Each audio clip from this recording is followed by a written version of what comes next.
ناظرین کرام، ہم گفتگو کر رہے تھے کراچی کے حالات پر، ان کے مسائل پر، بلدیاتی معاون پر، جو ابھی طے نہیں کر پا رہے ہم.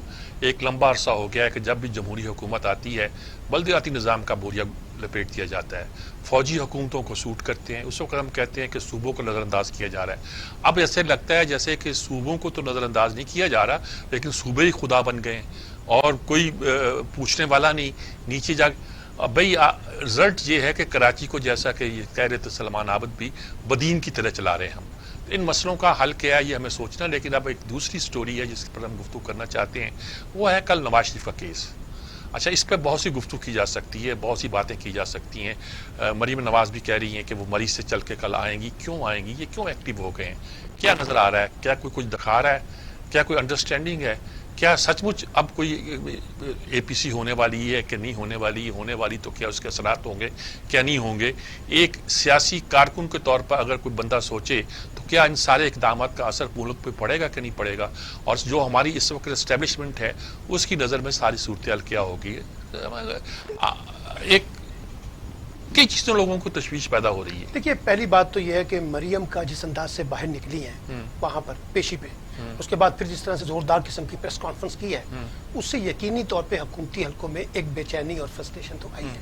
کیونکہ دیکھیے، اس وقت پی ایم ایل این کے اندر وہ واحد خاتون ہے جو پارٹی کو موبلائز کر سکتی ہیں شہباز شریف کے مقابلے میں. کیوں نکلی ہیں وہ اس لیے نکلی ہیں کہ ایک فرسٹریشن ان کے اندر بھی پیدا ہو رہی ہے نا. اگر وہ اپنا پولیٹیکل رول تلاش کر رہی ہیں اور وہ ایک ایکٹیو پولیٹکس کرنا چاہتی ہیں، تو انہوں نے اپنے آپ کو ایک اپرچونٹی ملی، نیب نے ان کو ایک اپرچونٹی دی وہاں پہ آنے کی. اگر وہ نہ دیتی تو شاید وہ بولتی بھی نہ. وہ کہتے بلاؤ ہی نہ. وہی تو میں کہہ رہا ہوں. اگر وہ اپرچونٹی ان کو ملی تو انہوں نے بڑے شاندار طریقے سے شاٹ کھیلتے ہوئے اس کا بھرپور فائدہ اٹھایا ہے. اس سے پی ایم ایل این کے اندر ایک تھوڑی سی حرارت دوبارہ پیدا ہوئی، لیکن اس حرارت نے شہباز شریف کو پریشان کر دیا. اس پریشان اس لیے کیا کہ شہباز شریف تو دیکھیے وہ ایک نئے رول کے ساتھ کام کر رہے ہیں. اس کا کیا رول ہے سر؟ ان کا رول یہ ہے کہ وہ اسٹیبلشمنٹ کے ساتھ ایک معاملات کو طے کر کے مستقبل کے اندر رنگ بھرنے کی کوشش کر رہے ہیں، جس میں پی ایم ایل این کو ایک نئی سپیس مل سکے. یہ بہت مستقبل بعید نہیں ہے، ایسے ہی ہے. لیکن ان کو پتا ہے کہ جو سچویشن جہاں مسلم لیگ نون کھڑی ہے، اس نے اگر باہر نکلنا ہے تو یہ اسٹیبلشمنٹ سے مفاہمت کے ساتھ ہی نکل سکتی ہے. یہ بات ان کو پتا ہے، اور یہ بات انہوں نے اپنے شعیب الاج کے انٹرویو میں بھی کہہ دی. آپ مجھے ایک بات بتائیں کہ اسٹیبلشمنٹ سے مفاہمت جو ہے وہ کرنے کے لیے حالات پیدا کرنے کی ضرورت نہیں ہوتی. دیکھیے، حالات پیدا کرنے کی تو کوشش کی جا رہی ہے. آپ دکھاؤ گے تو پیدا لیکن حالات پیدا کرنے کی کوشش کی جا رہی ہے نا، کہ اگر وہاں سے مریم اگریسو رول پلے کریں گی، نواز شریف صاحب کو اگریسو رول دکھاتے ہیں، ان کی ٹیلی فونک کالیں ہوئی ہیں، تو اس سے ایک سپیس تو ملا نا. اسٹیبلشمنٹ کو بھی سوچنا پڑے گا، وہ ان کے شہباز شریف کے ساتھ معاملات کے اندر، ادھر سے ان کو بھی سوچنا پڑے گا کہ ہم ان کو کتنی سپیس دیں اور کتنی سپیس نہ دیں. تو مجھے لگتا ہے کہ اس وقت جو لڑائی چل رہی ہے نا، بنیادی طور پہ وہ within P M L N بھی ہے، وہ شہباز شریف کے درمیان اور مریم کے درمیان ہے. دیکھیے، میں آپ کو بتاؤں، مریم کبھی نہیں چاہیں گی کہ وہ اپنا پولیٹیکل رول ایلیمینیٹ کر دیں، اور شہباز شریف بھی کبھی نہیں چاہیں گے کہ مریم کے پرائز کے اوپر وہ اپنا رول ایلیمینیٹ کریں. دونوں اپنی اپنی ڈومینیشن چاہتے ہیں. اور اب تو اس وقت پارٹی جو ہے وہ واضح طور پہ دو حصوں میں ڈیوائڈ ہے. اب آپ دیکھیے، مریم کی جو پریس کانفرنس تھی اس میں کون بیٹھا تھا؟ شہباز شریف نہیں تھے. شہباز شریف کو چھوڑ دیں جی. اس میں رانا ثناء اللہ بیٹھے ہوئے تھے، پرویز رشید تھے اور جاوید لطیف تھے، اور وہ مریم اورنگزیب تھی. باقی کہاں تھے سارے کے سارے بڑے نام؟ وہ آج اب آپ احسن اقبال کو دیکھ لیں، جس انداز کا انہوں نے ماشاءاللہ بیان دیا ہے، انہوں نے تو ایک کلین چٹ ہی دے دی پوری طریقے سے. تو یہ ایک مسلم لیگ کی لڑائی بھی ہے، لیکن اس میں اب ہو کیا رہا ہے؟ اچھا، ایک لڑائی مسلم لیگ کی ہے، آئی ایگری، یہ ہے ہماری لوکل مسئلہ. ایک کچھ مسئلے ایسے پیدا ہو رہے ہیں جیسے سعودی عرب کے ساتھ ہمارے مراسم کا ایک نوعیت، امریکہ کے ساتھ خود سی پیک کے حوالے سے کچھ بہت سی باتیں، بہت سی خبریں جن کا میں تذکرہ نہیں کرنا چاہتا، سوشل میڈیا پہ چل رہی ہیں. اگر وہ ایسی خبریں ہوتی کہ جو سوشل میڈیا کے بجائے مین میڈیا پہ آتی تو ہم ضرور اس کو ڈسکس کرتے.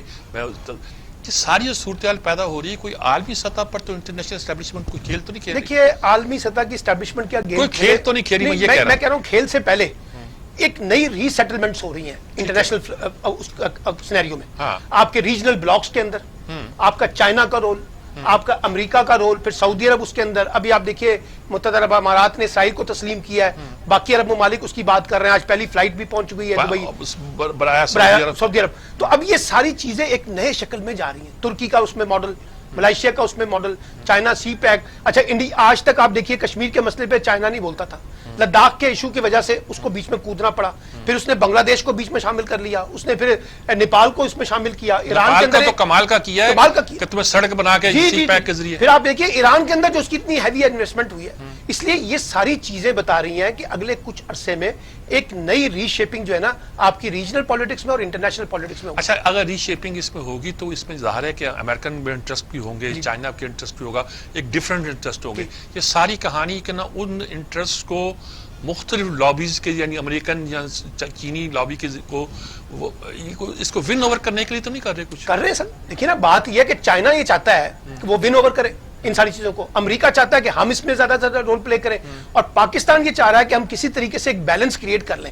کیونکہ پاکستان کو ایک بات یاد رکھیے گا, نہ پاکستان اس پوزیشن پہ ہے کہ امریکہ کے ساتھ کٹی کر سکتا ہے, اور نہ پاکستان اس وقت سی پیک کے کانٹیکس میں چائنا کو چھوڑ سکتا ہے. ہم تو بیچ میں سے کہتے ہیں ایک راہ نکالنے کی کوشش کر رہے ہیں کہ ہمارا معاملہ ان کے ساتھ بھی چلا جائے, کیونکہ ہمیں افغانستان کے کانٹیکس میں براہ راست امریکہ کی ضرورت ہے. کیونکہ اگر افغانستان میں امن نہیں ہوتا تو اس کا براہ راست امپیکٹ پاکستان کے اندر پڑے گا, ریجنل بلاک میں پڑے گا. اس لیے امریکہ کو ضرورت ہے اور امریکہ کو بھی ہماری ضرورت ہے. اسی طریقے سے چائنا کے کانٹیکس میں. تو اس پورے رول میں اب ایک چیز نظر آ رہی ہے, انڈیا کا جھکاؤ جو ہے نا اب وہ بہت زیادہ پہلے سے زیادہ امریکہ کی طرف چلا جائے گا, اور اس پورے کانٹیکس میں ہمیں زیادہ کانشیس رہنا پڑے گا اس ارے کانٹیکس امریکہ. جی امریکہ کے بارے میں. اور امریکہ جو چاہے گا وہ جو ایک تھی نا کہ ہندوستان کی ہیجمنی قبول کر لی جائے اس ریجن میں. مظاہر نظر آتا ہے کہ امریکہ اس سے خوش ہے. اس سے آپ کو لگتا ہے کہ امریکہ اس وقت پاکستان کے پریزنٹ سیٹ اپ کہہ رہا ہوں میں, یعنی رولنگ کلاس نہیں کہہ رہا, ان سے کچھ وہ مطمئن ہے؟ دیکھیے میرا خیال یہ ہے کہ امریکہ کے اندر بھی جو فیصلہ کن قوتیں ہیں نا, جس میں پینٹاگون اور CIA ہے, ان کو اس وقت کی یہاں کی حکومت سے زیادہ نا فوجی اسٹیبلشمنٹ سے اپنے معاملات میں دلچسپی ہوتی ہے. وہ تو ماشاءاللہ جب ہمارے گئے تھے تو آپ کو پتا نا ان کو گارڈ آف آنر پیش کیا گیا تھا. اس لیے ان کا میجر کنسرن جو ہے نا وہ ہوگا پاکستانی فوج سے اور اسٹیبلشمنٹ سے, کہ ان کے جو انٹرسٹ ہیں اس کو پروٹیکٹ کریں, اور جو آپ کی سویلین لیڈرشپ ہے اس کو اس کے ماتحت کریں. وہ براہ راست سویلین معاملے میں بہت زیادہ نہیں جائیں گے. البتہ تبدیلی آ سکتی ہے امریکن الیکشن کے بعد, جو نیا سینیریو بنے گا. اگر وہاں ٹرمپ الیکشن ہار جاتے ہیں, اگر کا لفظ میں استعمال کر رہا ہوں, پھر جو نئی قیادت آتی ہے تو پھر یہ کوئی آپ کو ری شیپنگ اس کی نظر آئے گی کس کے ساتھ.